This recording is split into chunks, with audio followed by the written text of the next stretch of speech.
I guess, I mean, the beginning of me writing this book was that there was a really horrible crime happened very close to where I was living around about 7 years ago. And it was, one of those crimes where the whole city becomes very upset and very invested in, finding out where this young woman has gone and really worrying for her safety. And I found at that time that I felt very, very fearful, and I couldn't really figure out why. In fact, I didn't leave my house for about 3 days. And I happened to run into an old friend at the park, and she said that she was having a similar reaction, that she felt very, very scared. And then she kind of said, "Oh, do you think it's got something to do with what happened when we were teenagers?" And I was like, "Oh, that's so obvious," but I didn't really think about it. So I guess, I've made no secret of the fact that a similar crime to the one that happens in the Gaps happened at my high school. Um, and that, in combination really with the fact that I started to write this book, and every couple of months there would be something horrible happen to a young woman on the streets of Melbourne. So I really felt constantly that I had to write this book. It's obviously really difficult subject matter and involves perhaps, like studying up on really difficult, studying up on crimes, which is a really difficult thing to read, those kind of facts and details about some of the terrible things that can happen in our world. But I felt very much like I couldn't ignore it. Like I really wanted to explore it. I thought it's something that lots of young women and young people live with, is that fear of something happening to them on the streets. And I just felt like I couldn't look away. I've always been a little bit like that, I've always wanted to explore the darker side of things, or look at difficult emotions, or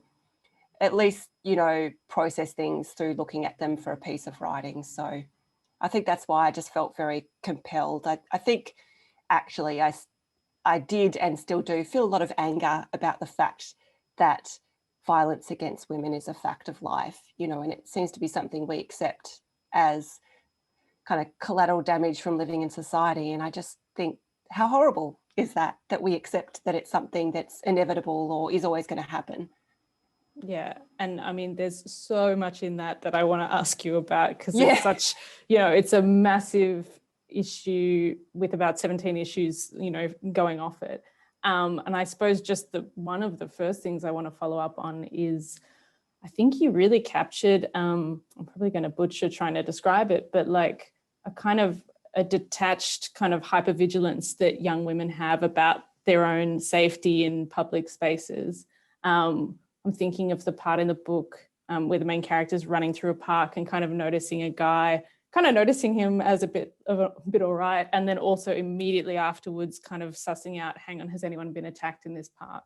And just the way it slips through so seamlessly from one thing to another, from kind of a very kind of youthful, I don't know, kind of romantic thought process into something that's just really, really grim, felt super accurate to, I suppose, my experience as a, not so young as I was, but a young woman walking around Melbourne. And I just think you really nailed that kind of constant radar that women have whenever they're in a public space. How did you deliberately go about expressing that in a certain way when you were writing it? And how did you investigate that hypervigilance? I mean, that scene that you talk about, jogging in the park, is really something that really comes from my own experience, because I was a runner at high school. And so all throughout my high school years, and even actually when I was at primary school, I was a very keen athlete. So I fought very young to be allowed to run on my own. I think initially when I was a lot younger, when I was maybe between 10 and 12, my mum would ride behind me on her bike. But then, from I think about 12 or 13, I was quite stubborn. I really fought to be allowed to run on my own and run along main roads, run along creeks, run through parks.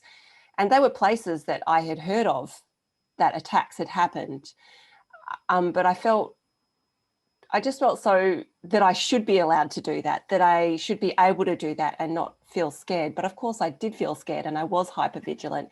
So all of the stuff that happens in that scene is really from personal experience. It's something, that I felt and things that I thought every day when I ran, and things that I still feel now when I'm walking home from the tram, or when, you know, I stay at about a bit late at a friend's house, or when I'm, you know, walking back to a car late at night. These are all things that I still think. I think we're so used to thinking that we barely even take notice. Like, it just seems like second nature. And I know I did publish an extract, that scene, on my blog a few years back, and had a lot of you know, women write to me and say, oh, exactly right, I do all of those things. You know, I hold my keys in my hands like that. And I think all those things when I'm out in public and feeling unsafe. So unfortunately, it came very naturally.